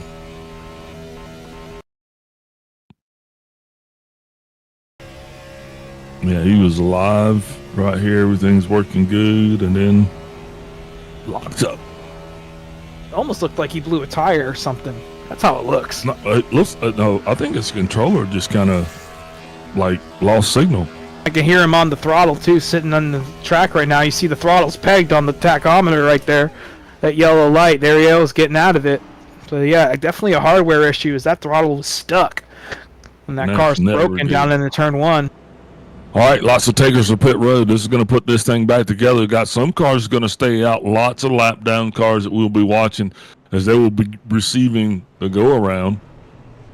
And we got a couple guys still out there. The 55, the 8 car of Braxton DeWeese, and Logan Threckeld, who had just pitted a couple laps before this caution came out. He might have been the big lucky winner in that deal, especially not losing his lap on pit road. So he was able to come out on the lead lap and take advantage of the caution, but now he's going to have a pack of fresh tires behind him breathing down his neck. Yeah, so the biggest question is you're Evan Pienta, and you're sitting there and you're looking, you're 28 laps to go, you got 22 laps, and you're in the catbird seat, and everybody around you is on freshies except for Deweese, who is going to be on the second row outside. This is going to get sporty. There's no way to go right now. Nowhere to go, indeed. it's gonna be one heck of a show going down into turn one here. We got old tires on the front row, old tires on the second row, and some fresh tires all the way back through the pack. So is it going to work out for this 55 car? Is it going to work out for the 8? I imagine that these guys were out of tires and kind of forced their hand to stay out, especially with them both being involved in wrecks early in the race. It's going to come back and bite them here as they are not able to take a fresh set with 25 laps to go for the green flag. So you don't think we've seen our last caution? No, I don't think so. That's for sure. Got a lot of cars out there. Got a lot of cars on the lead lap. A lot of guys wanted to win this race. And we got different strategies on top of it all. Yeah, and the best thing is we're 27 laps to go. Be 25 at the line. 26 at the line. And this is the time. This is the time that we always talk about. This is the time where if you're still around here, you have a pretty good shot of actually winning this thing. All these cars do, especially with 26 laps to go, especially with what we saw earlier with these big crashes. There could be a big crash that could take out the whole top 5. I wouldn't put it out of the realm of possibility. So anybody on the lead lap, anybody with a clean car, anybody with a nose, they can win this Patriot 150.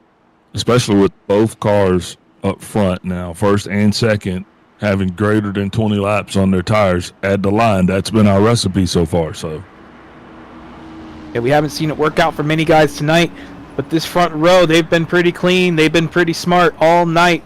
I expect if anybody's going to make it work, it's going to be these two. Yeah, absolutely. I mean, cheering these guys on the whole way, lights off on the pace car. He's getting out of the way. I mean, I'm sitting here. Everybody is on their feet. I mean, this is what we came to see right here. Evan Pienta takes us through that Geico restart zone. He's on the pedal now. Solid start. Got to point in the right direction. Also, the 15th to Wise also gets a decent start. He's going to relinquish his position to the 30 car, who's going to be on the inside. 25 car also following suit. Scott Tompkins, he's going to be down there on the inside as well. First car with fresher tires, that 25. He has to get out of the gas. Hits the wall. 58. Yeah, the 58 is going to take the position underneath the 25. The battle for the first car with fresher tires heating up for 4th. That's going to allow these guys on older tires to get away as they are fighting 3 wide. That 25 is going to make it work around the top side, get clear. And here comes that 92 with Josh Ward around the outside of Justin Wilson going into turn 1. Watching the 28 car, trying to figure out exactly where did Chris Smith go. Paging Chris Smith. He's getting those tires warmed up. Scotty Tompkins around the outside of Braxton for 2nd, or that's for 3rd, making those new tires show up here, lap and a half into the run. He's going to get the big run on the 30 car to the inside for 2nd. To the line, it's going to be the 25, clipping him at the line. He's going to make it clear going down to turn 1, making it look easy on that 30 car, but he's going to fight back on the outside, get a little bit loose. Clear track for the 25 to his right. Big sideways out of Evan Pienta, your former leader. It's going to give it over to the 25. He comes all the way back up onto the track. He's going to get tight, too, into that 8 car, Braxton DeWise. He's going to be able to save it 4 wide coming off of turn 4. Remember, these two guys right here, the 8 and the 55, are on older tires. And you watch these guys scrambling, trying to get out of the way. And everybody's freight training them. Now they got the 78 of Rose. He is coming up. And it is a sure march to the front. Yeah, we've seen that 78 of Ryan Rose play smart all night, but laps are ticking down. If he has anything for this front pack, he's got to show it now. He's got to make a move. Yeah, 22 laps to go. You definitely have to be in go mode. Usually 10 laps to go, it's time to put the hammer down, but I think right now, with this field being as tight and dense as it is, you definitely need to start trying to seek separation. Rose now on the inside of the 8. That battle for the lead heating up. Sorry, Big Al. It's all good. I just see some big runs coming out of that 58 as the 25 hits that dreaded apron coming off of turn 4. Kills his momentum. That 58 of Justin Wilson to the outside into turn 1. He's going to make a peek. He's going to drive it in deep on his door. It's going to be a drag race down the back. The 25 slips up a little bit of side drafting. door to door going into turn 3 for the lead here with 20 laps to go. Justin Wilson trying to make that high line work. The 25 car, big wall contact with the 58. Big slip out of the 25. But just remember, while you're calling this and these guys are side-by-side battling, they are literally doing it at the detriment of themselves, because it's going to allow the rest of the field, specifically that 28 car, Mr. Smith, here they come. These guys are going to be knocking on their doors. That 28 car made quick work of the 30, and now he's closing in on this battle for the lead. The 58 gets sideways, spinning. So does the 25. Your top 5 all wrecking into the front stretch. 4 out of the whole top 5 take each other out in the blink of an eye. Started with your leader, Justin Wilson. The 25 car tucked up behind him. They all get away with pretty minimal damage. But man, a loss of track position there. And a big skirmish for the lead coming off of turn 4.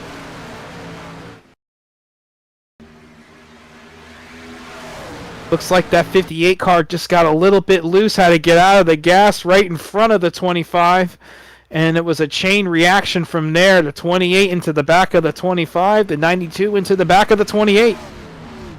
Well, all luckily, these guys, really incidental contact, really not going to be that major. But we're going to do one thing we hadn't done. We're going to take a step away, get a word from our sponsors, and then we'll be back with the conclusion of tonight's race.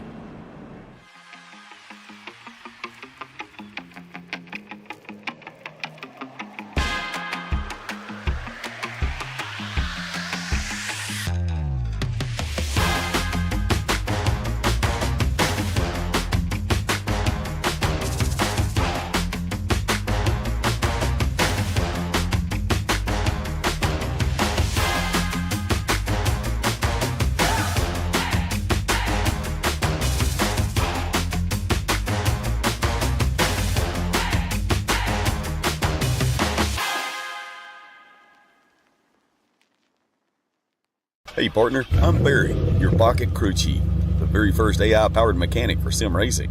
Got a car that's a little loose or tight? Just tell me how it's handling, and I'll whip up instant setup recommendations just for you. Want me to get even more precise? Snap a picture of your setup, and I'll fine-tune it to perfection. And hey, I'm not just about giving orders. I'll explain why every adjustment matters, so you can really understand your ride. I'll even teach you the science behind the setup. Ever wondered why the track bar is so important? I've got the answer. With Pocket Crew Chief, I'll make you smarter, faster, and race ready. So what are we waiting for? Let's build to win.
And we are back with continued coverage of the Patriot 150. The Charlotte Motor Speedway doubled up again. That's a change from the last restart. I think we've got that privilege back. Lights off on the pace car, and we're getting ready to go back green. 17 laps to go. The tale of the tape is the first 7 cars locked in, 12 laps on their tires, 13 at the line, and it's anybody's race. The 30 car starting in 8th position. He's got newer tires than the rest of them in front of him, so he's going to be on the offense here for the last little bit of this race. We might be a sleeper pick to get up there and steal a win from these guys.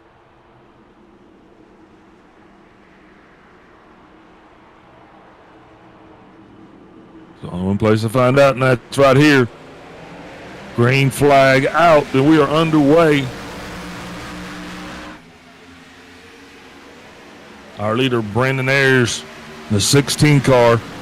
It's been no stranger to contact tonight, but now he's going to be down low on the outside. He has a 58 car, potentially for 3 wide. We're contact in the back. Got the 55 car slapping off the wall. Everything's okay up front, though. Power move by that 58 starting in 4th spot. He was just spun out of the lead a couple laps ago. He doesn't waste any time to take it back. 1 lap after the restart, he is up front. 13 laps to go here. What a yeah, but Sean, he can feel that field closing in on him right now because they're lining up. We got the 88 that's down low. Everybody else is running up high. Some new players up towards the front. Johnny Rapp, Brandon Ayers have not been in this top 5 all night, but here they are in the last little bit of this race making a move for the front. Here comes that 52 to the inside of the 16 for second going down into turn 1. I'd be remiss if I didn't say I like the 52 on the inside right now, as he is going to get clear to 16 right there on the inside, still at the bump at the door, sorry. 16 going back underneath Justin Wilson for the lead. The 58's going to hold that position. Who I like is that 30 car, making it 3 wide on the inside. That's Logan Threckle. He was up front earlier in this race during the pit cycle, has the freshest tires in this front pack. He restarted right 8th. He's going for 4th. He's going to make the pass on the inside. Bringing that 8 car with him, Braxton DeWise. He also has 10 lap fresher tires on the 8 car. He's going to move into 4th. It's going to be a battle between these two to see who can make a charge at the front 3 in front of him. Patrick Colby, big lift. They are 3 wide through the dog leg. They're going to split him outside and in. Here comes Evan Pienta. He also has fresh tires. Remember, he was up front once this caution did start. It cost him because he had older tires. Now he's got fresh tires. And he is battling his way back up, currently in 5th place. 30 car lost some momentum getting into that apron in turn 2. He had to get out of the gas. That's going to give the 8 car the clear position, and he's going to be under pressure from Evan Pienta, also with those newer tires. As Justin Wilson's able to maintain out front, he's under attack from Brandon Ayers. Side by side for second place now between Ayers and DeWeese. These two guys right now, the 30 car are going to be pushing right in behind. Not going to be enough. So 16 tucks back in behind the 15. Braxton DeWeese going back to the inside of Justin Wilson side by side for the lead. Justin's going to pinch him off the corner, take away the momentum, able to lead the lap at the line, but Braxton's going to make those new tires give a statement down into turn 1 as he is able to just about clear that 58, but not enough. 58, Justin Wilson fighting hard on that outside, not giving up that lead easy. Going down into turn 3. Cal, how long can he make this top line work against Braxton's newer tires? 10 laps to go. 10 lap pressure tires. That's the story on the line right now. So the 8 car's doing everything he can to get by the 58. These two side by side now. 8 car has the first advantage that he's had, trying to make it done, but here comes 48 battling hard back on the outside. That 58 doing a masterful job making that high line work. Big dive deep by Braxton. Is he able to clear him? It looks like he might get the job done, and he does. Big wall contact from the 58 to 16. They're going to make contact coming across the line, spinning through the grass. The 55, the 58. Caution is out. Yep, just like that. Mr. Rose more crashing. And the 58, the 28, Chris Smith, we saw him up front for most of this race, also involved in the crash. So was the 25 of Scott Tompkins. We see the 78 sliding down, making big contact with that inside wall. It all started off turn 4 with the 58 and the 16 getting the outside wall. Ended up making contact, throwing them down the groove into the 55, and nowhere for that 78 to go. He was going through the grass to miss it, ended up getting collected. He makes the hardest contact of anybody in this crash. Especially once he was seated at the end, he just gets drove through. And the 25 also, wanted to be involved in that wreck, apparently. Drove straight into it.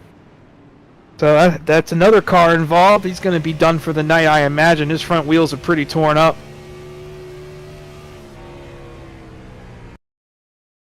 You see it from his view. See the 28 car there as well. Doesn't seem like he made it through this wreck as well either. Big contact. That's going to pretty much destroy that 25 car. He's going to have to load it up and bring it back to the shop. And this hood it's up, just to give you a true indication of how bad his night truly is. And his tires aren't pointed the same direction, so he's pretty torn up. And he's on the wrong side of the pace car, so that's going to leave us with 10 cars on the lead lap here. Coming back around to 5 to go under caution. Imagine it's going to be about a 3 or 4 lap shootout to decide this Patriot 150. Up front, Braxton DeWeese came back from a couple incidents so far tonight, has gotten that car repaired, took advantage of the pit strategy, and has gotten himself up front. And same thing goes for that 30 car, taking advantage of those newer tires. Restarted in 8th, was able to make his way up to the front, and he's running 2nd here at the very end of this race. Some damage on the front of that 30 car as well, getting through that wreck. Will that affect him, or will that be insignificant here with such a small amount of laps to go? Is he able to just throw caution to the wind and give a fight to that 8 car? Or is it going to set Patrick Colby up? Is Patrick Colby going to be set up to put a fight to this front too? back to the tail of the 22 lap old tires. And I wish I wouldn't keep bringing it up, but that's where we're at. And unfortunately, that's going to be row 2. Row 1's going to be okay. Row 2's going to be messy, and there's going to be traffic. We've seen guys spin tires throughout the night on all, can't tell you how many restarts we've had, but we've seen guys spin tires multiple times. And I wouldn't put it past anybody in this top 5 to gun it a little quick, knowing there's only so little laps to go, and spinning their tires and causing an incident here. Wouldn't put it past any of them here. And maybe somebody can take advantage of that, put themselves in position to win, as we only seem to have about 6 or 7 cars with a full body on it here fighting for the end of this thing. I'll tell you what, though, this has been a true all-star event. I mean, these guys have come out here tonight, and they've left no holds barred. They have done everything that you're supposed to do at this type of event. I mean, the only thing we got to do left now is finish this thing.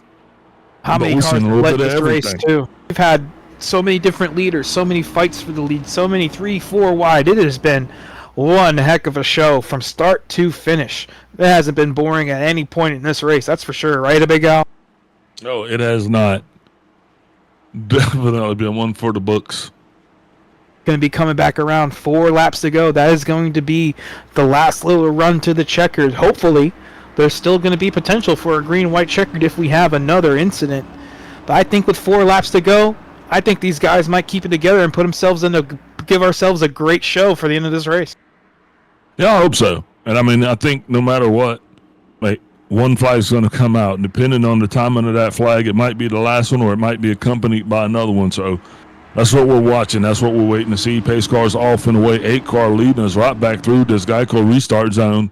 30 car, Logan Thurkle right beside him. 8's off and away. The 30 car kind of got slept.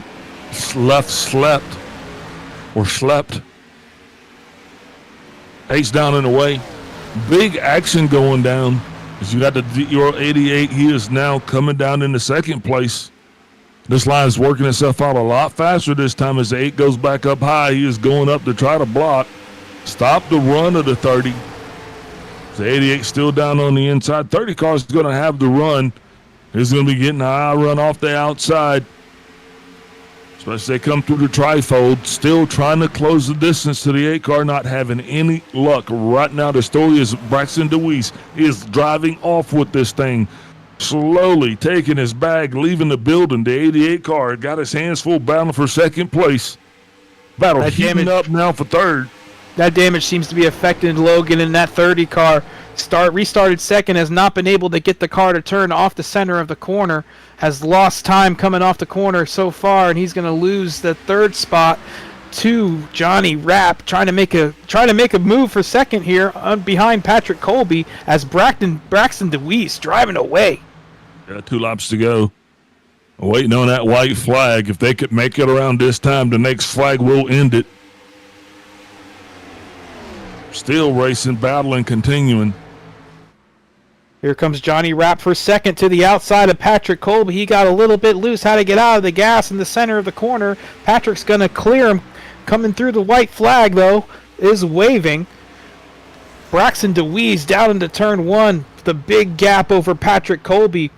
He dominated the early part of this race, got involved in a couple incidents, got his car fixed, came back up flying through the field, and is going to come home a winner. Big Al, bring him home off of turn 4. Winner chicken dinner. Here he comes off the turn. Nothing in sight right now. But the start-finish line battle for second still going on behind him. But that is going to put this one in the books.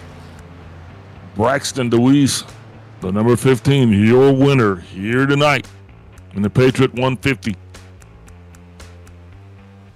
What a statement win. Got involved in a couple incidents like we had mentioned. Got his stuff fixed. Came back out. Drove through the field. Used some fresher tires late to give him an advantage. And came home a winner. What a job by Braxton DeWeese. Never giving up. Yeah, indeed. He's definitely the poster child for perseverance here tonight. He's doing everything that they needed to do to get this thing done. Unfortunately, we're going to have to disqualify him because of his number. That's sarcasm. Watching him burn it down, though. You know him as the number 8. We know him as the 15. The man with two identities came home a winner. What a job tonight. Keeping that car clean, especially after being involved in those incidents early. Didn't have much more problems after that. Was able to miss the wrecks on the restart, miss the wrecks for the lead, and he was able to come home and bring his stuff to the front. No matter how much, no matter how many hurdles he had, he was able to do it. Yeah, as Braxton goes ahead and tries to find his way to the winner's circle, we're going to take a step away, get everything lined up. We'll be right back with our post-race coverage. Hey partner, I'm Barry, your pocket crew chief, the very first AI-powered mechanic for sim racing. Got a car that's a little loose or tight? Just tell me how it's handling, and I'll whip up instant setup recommendations just for you. Want me to get even more precise? Snap a picture of your setup, and I'll fine-tune it to perfection. And hey, I'm not just about giving orders. I'll explain why every adjustment matters, so you can really understand your ride. I'll even teach you the science behind the setup. Ever wondered why the track bar is so important? I've got the answer. With Pocket Crew Chief, I'll make you smarter, faster, and race ready. So what are we waiting for? Let's build to win.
And welcome back to our post-race coverage of the Patriot 150.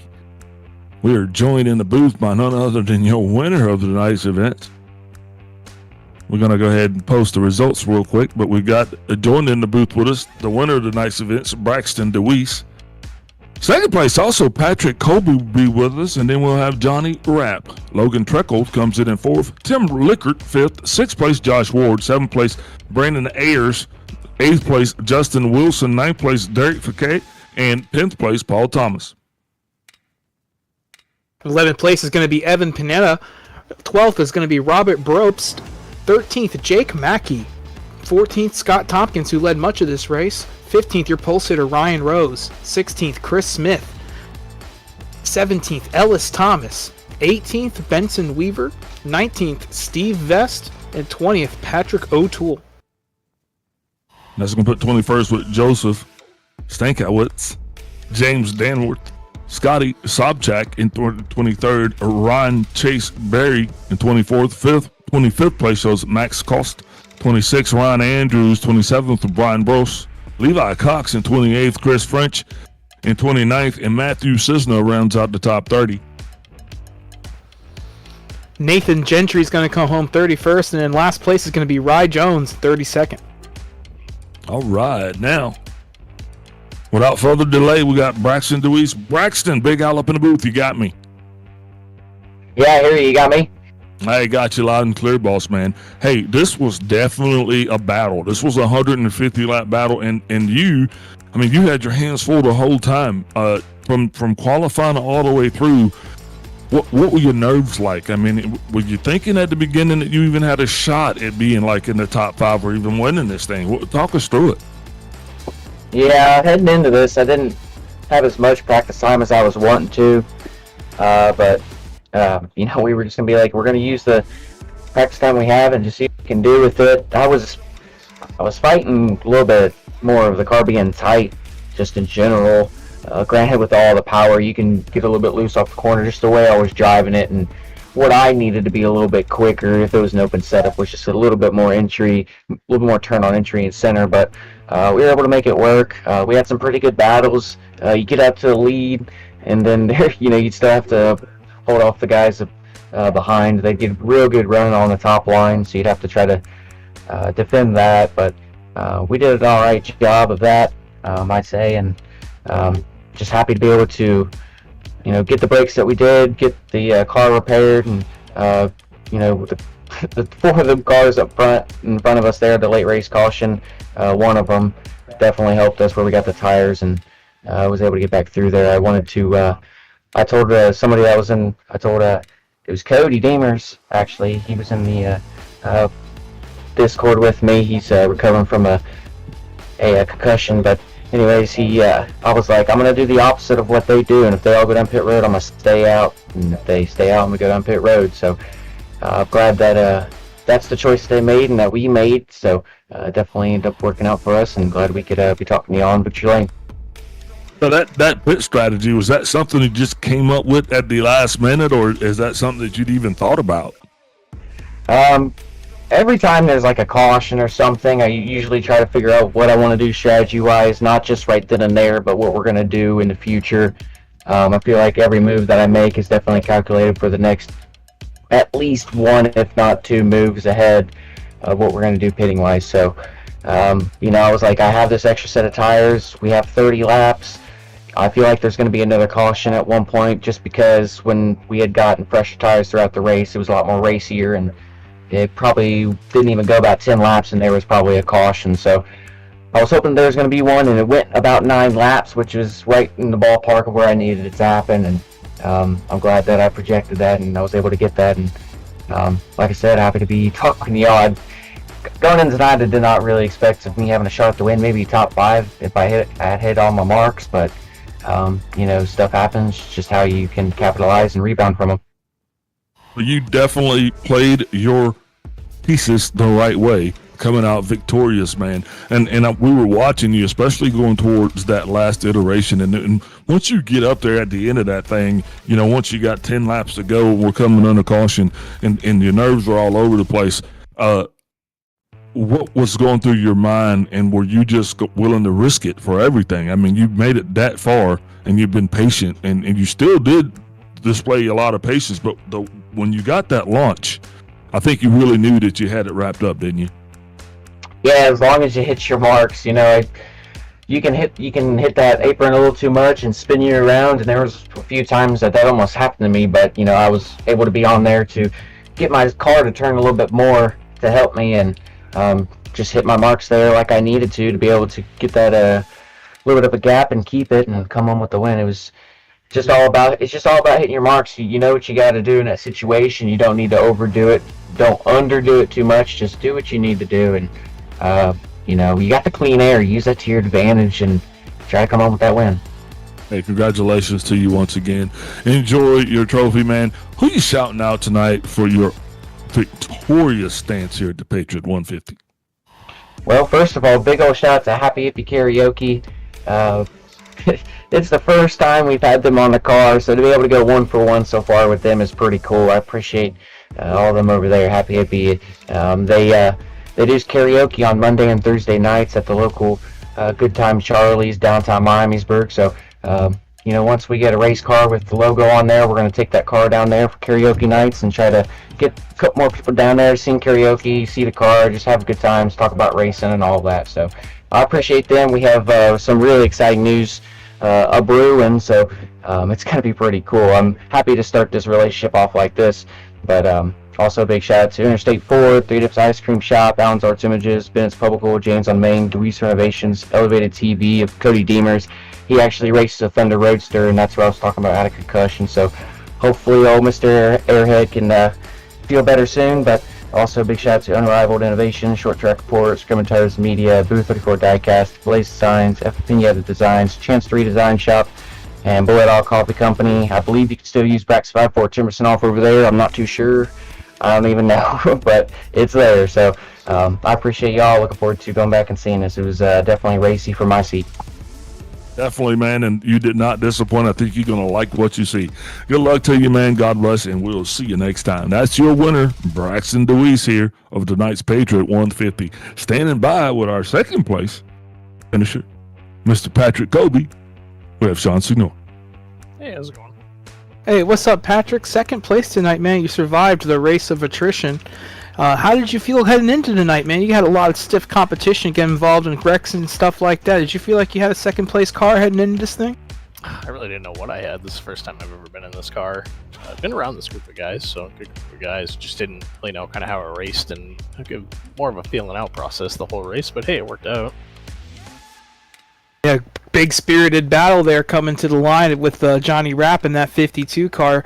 That was pretty close. What were you thinking on that last lap? Did you think you had the second place, or did you know you were going to have to fight for it?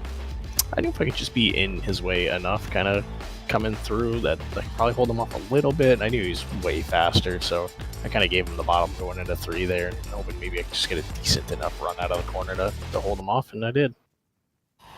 I'll tell you what, your car looked pretty damn good out there with that UPS Dale Jarrett paint scheme. Was that any sort of homage to your childhood days, or any sort of good memories associated with that car? Absolutely. I was part of the Dale Jarrett fan club back in the day. Love that guy.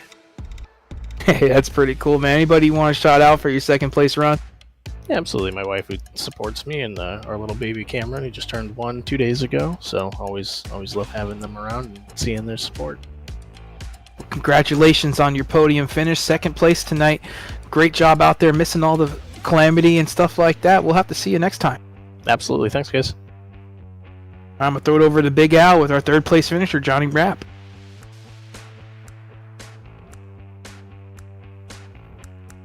Oh, I guess I'll handle Johnny. Johnny, how you doing tonight, man? Third place. You almost got second there on the very last lap. Were you able to get it done there coming off of turn 4? Do you think you might have had something for him there on that last lap? Man, I was hoping so. What I really needed was that high line to work. I think it was a lap before that. And, man, I just got up too high, got in the marbles, and that run kind of went away. But, yeah, Patrick, he tried to block that line. I went low, and, yeah, nice little drag race to the line. It was a nice cap-off for my night after being involved in some of those incidents early on and kind of, recovering, fixing all the damage, and just sticking it out to be able to have a good battle in the podium. is good enough for me. Well, you sure did fight for much of this night. Was staying in the back kind of your strategy heading into tonight? We didn't see you up front for most of this race until the very last little bit, and that last caution came out. Yeah, well, I mean, I started up in the top 5, and I was kind of just trying to manage my tires, and I went back to about 8th or 9th before the leaders wrecked there with Levi Cox, and I'm forgetting who else was involved in that one. I got a lot of damage in that wreck because it just happened like it was like an explosion in front of me coming down the front stretch, and I had no time to react. But yeah, all those cautions early on definitely helped me out. I got to fix that damage, and then I got a little bit more later on, and got that fixed up too. And yeah, I mean, I didn't want to hang in the back. I wanted to be up there, top 5, top 10. But yeah, kind of forced my hand, and luckily was able to fight back through the field there at the end. I'll tell you what, preservation was the key word tonight, and perseverance. Every single one of your top 3 came back from a whole lot of stuff early in this race. Anybody you want to shout out for your big run back up through the field for 3rd spot? Yeah, well, as always, I believe my dad and my sister are out in the living room watching. You guys for coming in and doing this broadcast here kind of last minute. We really appreciate it. I'm sure it's going to be a great show. I can't wait to go back and watch it.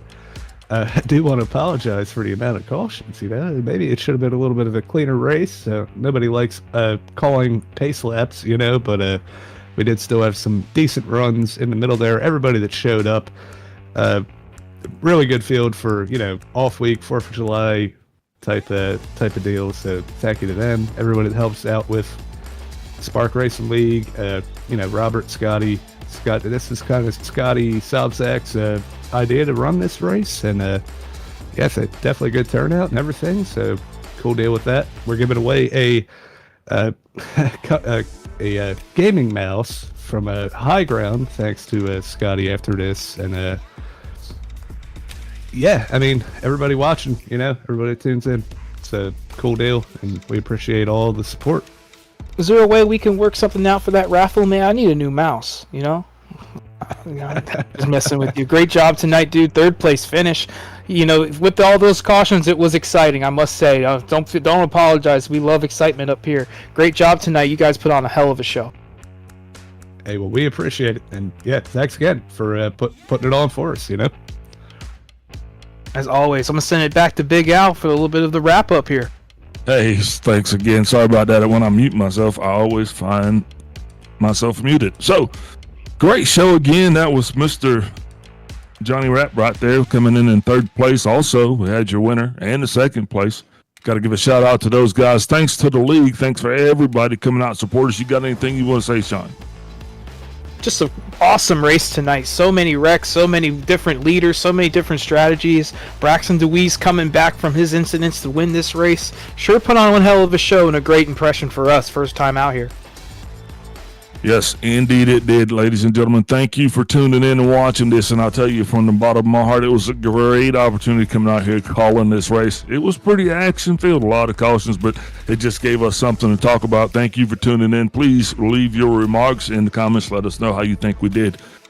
Until next time, this is Big Al on behalf of the Sparks Patriot 150. We'll see you next time.